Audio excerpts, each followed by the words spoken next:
इस वक्त का अपडेट राजौरी के इलाके से आ रहा है, जहां पर एक एनकाउंटर अभी कुछ देर पहले शुरू हुआ है और ये राजौरी का बरोट का इलाका है। डिस्ट्रिक्ट राजौरी में ये इलाका जो है ये पड़ता है और ये खबर जो है हम आपको बता रहे हैं और इसमें पूरी तरह से एक स्पेसिफिक इनपुट्स आर्मी के पास और पुलिस के पास थे और इन इनपुट्स के चलते जब इलाके को कॉर्डन में लिया गया, सर्च ऑपरेशन वहां पर चलाया गया, तो वहां पर जो छिपे बैठे आतंकी थे, कायर आतंकी थे, उनके द्वारा सिक्योरिटी फोर्सेस के ऊपर फायरिंग शुरू हो जाती है। हालांकि जो सोर्सेज के हवाले से खबर आ रही है, 2 से लेकर 3 आतंकी वहां पर हो सकते हैं। ये सोर्सेज के हवाले से खबर है और आपको याद होगा कि कुछ दिन पहले ही राजौरी के इलाके से ही 3 आतंकियों को जिंदा भी पकड़ा था सिक्योरिटी फोर्सेस ने। और इसके साथ साथ अगर हम आपको बताते चलें तो कई सारे जो एनकाउंटर्स हैं, कई सारी जो रिकवरीज हैं, वो भी जो थी वो की गई थी। सिक्योरिटी फोर्सेस ने कई सारे हाइडआउट्स का भांडा फोड़ किया था और पुंछ के इलाके से आर्म्स और एमिनेशन के साथ JKGF के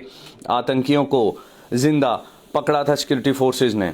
इसके साथ साथ पुलवामा के इलाके से भी एक बड़ी खबर आ रही है, पुलवामा टाउन से, जहां पर कॉर्डन लगाया गया है और सर्च ऑपरेशन वहां पर चल रहा है, जिसमें 55 RR, CRPF और SOG द्वारा ये कॉर्डन जो है पुलवामा में लगाया गया है। और ये जो एनकाउंटर जिसकी खबर हम आपको दे रहे हैं, ये एनकाउंटर राजौरी में चल रहा है और दूसरी तरफ पुलवामा में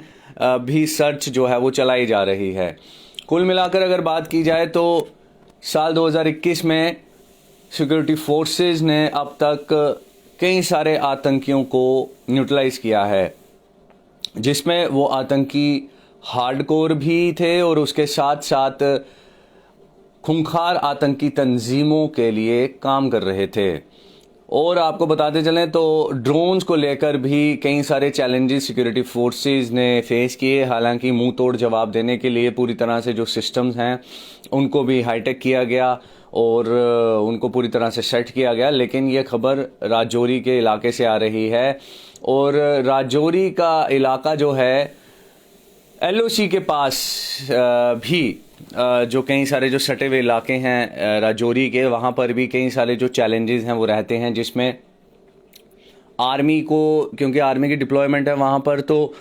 इन्फिल्ट्रेशन की किसी तरह की कोई हरकत तो नहीं वहाँ पर हो रही, या उसके साथ साथ कोई बड़ी किसी गतिविधि को या किसी बड़ी जो हलचल को वहाँ पर अगर कोई देखा जाता है तो उसको भी पूरी तरह से मुंह तोड़ जवाब देने के लिए वहाँ पर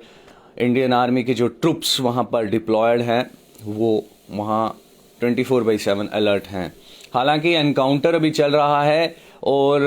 पूरी तरह से जो इलाका है उसे कॉर्डन में लिया गया है और कई सारी और चीज़ों को भी ध्यान में रखना पड़ता है जब एक एनकाउंटर जो है वो शुरू होता है।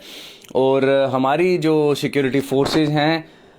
उनके द्वारा कई सारे ऐसे एनकाउंटर्स भी हैं जो -°C के बीच में भी किए गए हैं और उसमें उन्होंने सक्सेस भी पाई है। तो कुल मिलाकर बात की जाए तो आतंकवाद को मुंह तोड़ जवाब दिया जा रहा है और इस समय जहां पाकिस्तान और उसके साथ साथ ISI जो कि आतंकी तंजीमों को स्पॉन्सर कर रही है, उनको फाइनेंस कर रही है, वो भी इसी फिराक में है कि जो इस समय कृष्णा घाटी जो सेक्टर है या उसके साथ साथ जो POK का इलाका है, जहां पर लॉन्चिंग पैड्स में इस समय जैश-ए-मोहम्मद और लश्कर-ए-तैयबा तंजीम के आतंकी इस समय जो ट्रेंड बैठे हैं उनको किस तरह से इन्फिल्ट्रेट करवाया जाए, तो ये कई सारे बड़े कंसर्न्स जो हैं वो रहते हैं। और एक स्ट्रैटेजी इसके पीछे ये भी रहती है कि जब ठंड पड़ने वाली होती है तो बर्फ़ पड़ने से पहले इन्फिल्ट्रेशन की जो कोशिशें हैं वो की जाती हैं। हालांकि अलर्टनेस को तेज़ किया जाता है, चाहे इंटरनेशनल बॉर्डर हो, चाहे LOC हो, तो ये कुछ बड़े कंसर्न्स रहते हैं। और लोकल टेररिस्ट की अगर हम बात करेंगे तो काफ़ी हद तक लोकल टेररिस्ट को भी न्यूट्रलाइज किया है सिक्योरिटी फोर्सेस ने। ये खबर आ रही है राजौरी के इलाके से और ये ब्रेकिंग खबर है, जहां पर जम्मू डिवीज़न का ही ये इलाका है राजौरी, डिस्ट्रिक्ट राजौरी, वहां से एनकाउंटर की ये खबर आ रही है और सोर्सेज ये कह रहे हैं कि 2 से लेकर 3 आतंकी वहां पर हो सकते हैं। बाकी के अपडेट्स के लिए बने रहिए आप हमारे साथ।